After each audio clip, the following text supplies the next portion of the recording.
In the world of professional sports, one debate dominates all the others. Interestingly enough, it has an inner paradox to it. It is both the dumbest and most exciting debate in the history of sports. We're talking, of course, of the greatest of all time, the greatest player of all time, greatest athlete of all time, the greatest of all time, the GOAT debate, GOAT. So today, let's talk about the GOAT debate in tennis. First of all, to understand why this is a dumb debate, we have to look at the semantic. Greatest. This is not an accurate term by any mean.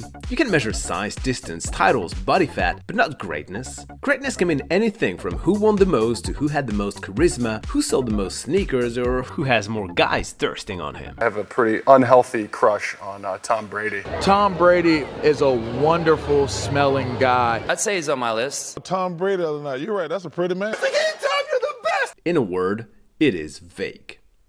Of all time. What the does that even mean? Honestly, that sounds like a 6-year-old kid bragging about his dad. This would mean that Novak Djokovic is better than Rod Laver. This makes as much sense as saying that Alexander the Great is better than Napoleon, or 2025 Mike from IT is better than 1985 Mike from IT. Mike ran an MS-DOS computer, for Christ's sake. How can you even... Look, this is Djokovic's racket. It's got a video of Djokovic playing in the racket. This is Laver's racket. It is pixelized.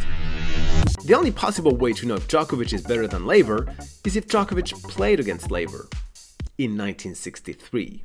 So what we have is a debate trying to establish something vague between people who can't compete against each other. It is therefore not preposterous to call this debate dumb. That being said, why is it the most exciting debate? Well, two reasons mostly. Check this out. If you look carefully, you might think, wait a minute, this is not tennis. And you would be right. This is called figure skating. The idea here is that if you do something that looks nice, you get points. The nicer the things, the more points you get. Well, guess what? Tennis doesn't work like this. You can do that.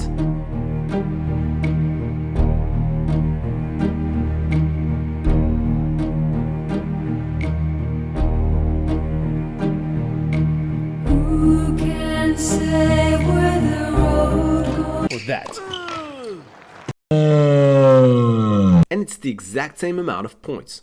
And as much as you can argue that Federer is the best watch, anyone's free to say they enjoy Daniil's style way more. So basically, style doesn't really matter.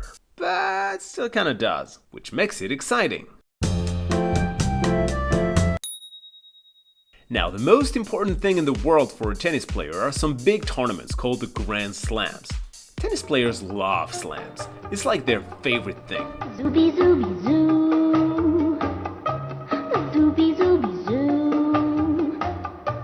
They would happily trade one slam for 50 Masters, 10 ATP Finals, 3 Olympics, their yachts, their mom, all of their sports cars, free ticket to a weekend concert, date with Taylor Swift, many Milky Ways. That's how important it is. So maybe the only rational way to see who's the best player is to see who has the most slams. But even this is kind of irrelevant. Stay cool, Novak, I'll explain why. Up until the 60s, most players didn't used to play the Australian Open because it was too far, which means they mostly played 3 slams. Up until the 2000s, surfaces used to be very different between slams, which means it's easier now to perform at all Grand Slams. For example, to win back-to-back Roland Garros and Wimbledon, Borg had to play a complete different style of tennis. A different style. It'd be like asking Mbappe to play forward one day and defense the next. This is nuts. So slam count doesn't really matter. But still kinda does, which makes it exciting. Basically, it's complicated. So why not for once change our perspectives? See the world through another lens. Here is something different. Introducing the best of their era. Just compare players played against each other and look at the numbers. Djokovic is the best of his era. Sampras was the previous one. Before that, Borg was. And Laver. This solution is more accurate, sensible, and guarantees a conflict-free environment.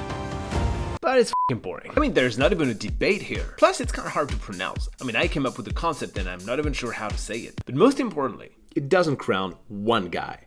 And people love to have one guy. Even if this is again kinda dumb. But in a world where Dana White gets that important, who cares about reason and being sensible when we can have endless arguments about pointless stuff? Plus, everybody knows that the one and only GOAT is Bisou, bisou.